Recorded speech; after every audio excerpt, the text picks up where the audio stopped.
రేవంత్ రెడ్డిని కనుక 6 నెలల తర్వాత కాంగ్రెస్ అధిష్టానం పర్ఫార్మెన్స్ బాలేదని తొలగిస్తే రేవంత్ రెడ్డితో పాటు కాంగ్రెస్ పార్టీ మంత్రులను కూడా తొలగించేటటువంటి అవకాశం ఉంది అనేది వినబడుతున్న చర్చ. ఇక తెలంగాణలో కొత్తగా వేరే వాళ్ళకి ముఖ్యమంత్రి పదవి ఇస్తారు. మరి అది పొంగులేటి శ్రీనివాస్ రెడ్డికి ఇస్తారా, కోమటిరెడ్డికి ఇస్తారా, లేకపోతే ఉత్తమ్ కుమార్ రెడ్డికి ఇస్తారా, లేకపోతే బట్టన్నకి ఇస్తారా, ఎవరికి ఇస్తారో తెలియదు. ముఖ్యమంత్రి పదవి ఇన్ కేస్ అధిష్టానం రేవంత్ రెడ్డి ముఖ్యమంత్రి పదవి తీసేసి వేరే వాళ్ళకి ఇవ్వాలనుకుంటే ఎవరికి ఇస్తారో తెలియదు. కానీ ఎవరికి ఇచ్చినా కూడా మళ్ళీ కొత్త క్యాబినెట్, కొత్త మంత్రులు. రేవంత్ రెడ్డిని ముఖ్యమంత్రి పదవికి తొలగిస్తే రేవంత్ రెడ్డితో పాటు పాత మంత్రులను కూడా అధిష్టానం తొలగించే అవకాశం ఉందట. ఒకవేళ కొత్త ముఖ్యమంత్రిని కనుక తెలంగాణలో కాంగ్రెస్ అధిష్టానం కొత్త ముఖ్యమంత్రిని పెడితే కొత్త మంత్రులు మళ్ళీ అందరు కొత్తోళ్ళే. ఈ పాత మంత్రులలో ఉన్నటువంటి వాళ్ళకు కూడా ఏమైనా అవకాశాలు రావచ్చు. శ్రీధర్ బాబు అన్నకి మంత్రి పదవి ఫిక్స్ అంటున్నారు, తీసే అవకాశం లేదంటున్నారు.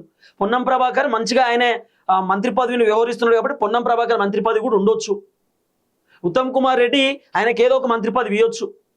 సీతక్క మరి ఇస్తారో మంత్రి పదవి ఇవ్వరో తెలియదు. కొండా సురేఖ మరి మంత్రి పదవి ఇస్తారో ఇవ్వరో తెలియదు. నెక్స్ట్ ఒకవేళ క్యాబినెట్ చేంజ్ అయితే, క్యాబినెట్ మారితే, అంటే వేరేటోళ్ళు ముఖ్యమంత్రి అయితే వేరేటోళ్ళ క్యాబినెట్లో కొత్త వాళ్ళు ఉండే అవకాశం ఉందనేది వినబడుతున్న చర్చ. ఇప్పుడు కర్ణాటకలో సిద్ధరామయ్యని దించేసింది అధిష్టానం. డికే శివకుమార్కి ముఖ్యమంత్రి పదవి ఇచ్చారు. కర్ణాటకలో ముఖ్యమంత్రి మార్పు ఎందుకు జరిగింది అంటే సర్వే చేసిర్రు. సిద్ధరామయ్య పర్ఫార్మెన్స్ బాగాలేదని చెప్పి అధిష్టానానికి తెలిసింది. మనము కొన్ని విషయాలు మాట్లాడుకున్నాం. ఏమని 2.5 సంవత్సరాలు ఒక్కొక్కరు, 2.5 సంవత్సరాలు ఇంకోళ్ళకి అని అనుకున్నాం. కానీ మరి 2.5 సంవత్సరాలలో మార్చాలి కదా, కానీ మార్చలే. 3 సంవత్సరాల తర్వాత మార్చారు. రీజన్ ఏంది? సిద్ధరామయ్య పైన భయంకరమైన వ్యతిరేకత ఉందట కర్ణాటకలో. సో అక్కడ ఉన్నటువంటి జనాలు కూడా డికే శివకుమార్ మెచ్యూర్డ్ పాలిటిక్స్ చేస్తాడు, డికే శివకుమార్ అద్భుతమైన రాజకీయాలు చేస్తాడు, ఆయనకు అన్నిటిపైన కొంత అవగాహన ఉన్నది. సో డికే శివకుమార్ ముఖ్యమంత్రి పదవి ఇస్తే బాగుంటుందని చెప్పి కూడా కొంతమంది జనాలు కూడా చెప్పిరట. అప్పుడు అధిష్టానం సర్వే చేయించినాక డికే శివకుమార్ ముఖ్యమంత్రి ఉంటే బాగుంటుంది అని చెప్పి సునీల్ కనుగోలు రిపోర్ట్ ఇచ్చినప్పుడు అప్పుడు డికే శివకుమార్కి ముఖ్యమంత్రి పదవి ఇచ్చారు, సిద్ధరామయ్యని ముఖ్యమంత్రి పదవి నుండి తొలగించారు. కానీ ట్విస్ట్ ఏంది?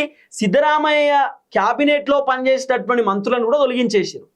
డికే శివకుమార్ ఇప్పుడు కొత్త వాళ్ళని మంత్రులను పెట్టుకున్నాడు, కొత్త మంత్రులకు అవకాశం ఇచ్చాడు. అంటే కొత్త ఎమ్మెల్యేలను మంత్రి పదవుల్లోకి తీసుకున్నాడు.